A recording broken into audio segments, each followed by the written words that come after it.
Assalamualaikum warahmatullahi wabarakatuh.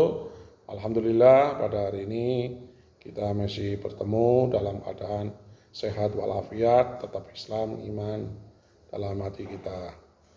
Semoga kita semua mendapatkan keberkahan dari Allah Subhanahu wa taala dan selalu mendapatkan syafaat dari Nabi kita Muhammad SAW. Kita mulai pelajaran ini dengan bacaan Bismillahirrahmanirrahim. Pada minggu lalu, Ustaz Yani telah mempelajarkan pelajaran PPKN, memahami arti pada lambang negara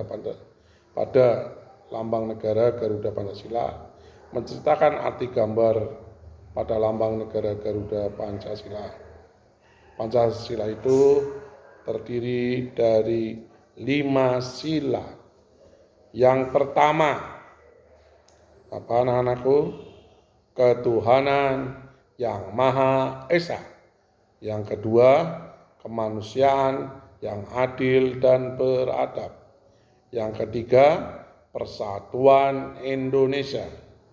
Yang keempat, kerakyatan yang dipimpin oleh hikmat kebijaksanaan dalam permusyawaratan perwakilan.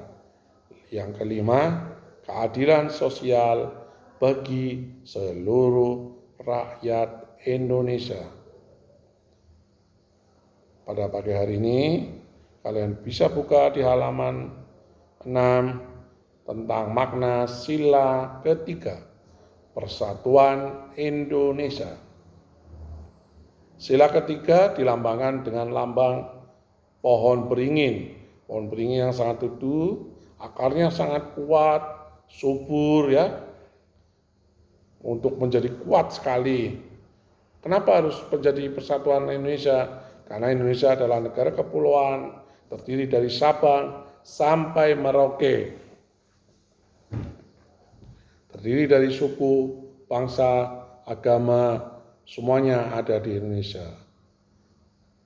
Kita harus punya rasa persatuan bangsa ini. Kalau tidak, kita akan terpecah belah, ya, tidak akan bisa bersatu.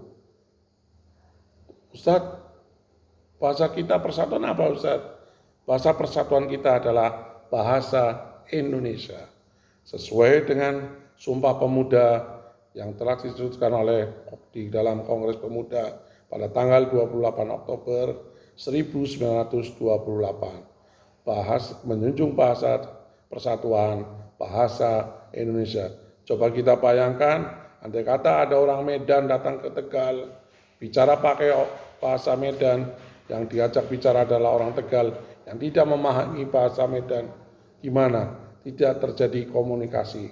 Tapi kalau pakai bahasa Indonesia, insya Allah terjadi komunikasi yang baik, maka akan menjadi persatuan Indonesia. Yang keempat, sila keempat, kerajaan dipimpin oleh hikmat kebijaksanaan dalam permusyawaratan perwakilan, yang dilambangkan dengan lambang banteng. Lambang banteng, ini binatang ini kalau bergerombol sangat kuat dalam persatuannya. Ya, ketika nanti ada musuh datang, mereka akan melawan. Simbol ini menggambarkan budaya bangsa Indonesia yang senang berkumpul, berdiskusi, bermufakat untuk menjadi suatu keputusan. Anak-anakku, kita sering mendengar kata bermusyawarah. Bermusyawarah untuk mencapai kata mufakat. Hanya satu menjadi keputusannya. Yang lain tidak dipakai, hanya satu untuk kata mufakat. Ustadz, yang lain gimana? Apakah mereka mengikuti? Iya, kalau kita sudah mengikuti rapat dengan baik, apapun usul yang menjadi mufakat, kita terima. Usul saya gimana Ustadz yang dia terima? Harus mengikuti. Untuk apa? Untuk mencapai mufakat. Itulah arti dari sila kerakyatan dipimpin oleh hikmat kebijaksanaan dalam permusyawaratan perwakilan. Ustadz, saya nggak mau, karena itu bukan ide saya. Nggak boleh. Karena apa? Musyawarah mencapai kata mufakat. Umpamanya ada yang musyawarah itu ada 5 orang, usul kamu tidak bisa, yang 4 tidak setuju, tapi usul temanmu disetujui, kamu harus mengikuti yang 4 orang ini ya. Yang kelima, keadilan sosial bagi seluruh rakyat Indonesia yang dilambangkan dengan apa? Dengan apa? Padi dan kapas. Padi dan kapas menggambarkan 2 hal yang dibutuhkan oleh manusia, sandang dan pangan. Ya, kita butuh makan, kita butuh minum, kita butuh pakaian. Melambangkan apa? Kita harus adanya persatuan. Ya, semua warga Indonesia berhak atas keadilan yang setara, tanpa adanya diskriminasi, keterpurukan, kebutuhan itu semua harus dapat. Ya, insya Allah Indonesia, bangsa Indonesia akan menjadi negara yang adil ya. Kamu tahu di lambang Pancasila itu ada tulisan Bhinneka Tunggal Ika. Itu artinya apa anak-anakku? Bhinneka Tunggal Ika. Ya, di Jakarta itu ada Bhinneka Tunggal Ika. Walaupun berbeda-beda, tetapi satu jua. Walaupun kita dari suku bangsa manapun, agama manapun, kita harus bersatu dan semangat untuk memajukan bangsa Indonesia. Ya. Kita mengulang sila yang dulu. Sila pertama. Sila pertama adalah ketuhanan yang Maha Esa. Kita harus bertakwa kepada Allah Subhanahu wa taala. Ya. Bertakwa, menjauhi segala larangannya, mengikuti semua apa yang diperintahkan oleh Allah Subhanahu wa taala. Ustadz, teman saya bukan agama Islam, Ustadz.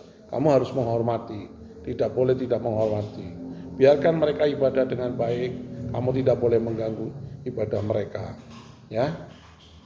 Karena Islam mengajarkan kita harus menjaga persatuan dan kesatuan antar umat beragama. Lakum dinukum waliyadin. Ya. Contoh sila pertama apa? Sebelum dan sesudah makan. Berdoa sebelum dan sesudah makan. Berdoa sebelum dan sesudah belajar. Berdoa sebelum pergi dan setelah kembali. Nah, yang berikutnya apa? Setelah sebelum tidur dan setelah bangun. Semua ada doanya. Itu yang dicontoh, salah satu contoh pengamalan sila pertama dalam kehidupan sehari-hari. Kalau tolong-menolong, boleh tolong-menolong. Menghormati agama orang lain ya, boleh. Nanti setelah pembelajaran ini selesai, Ustadz ada tugas di halaman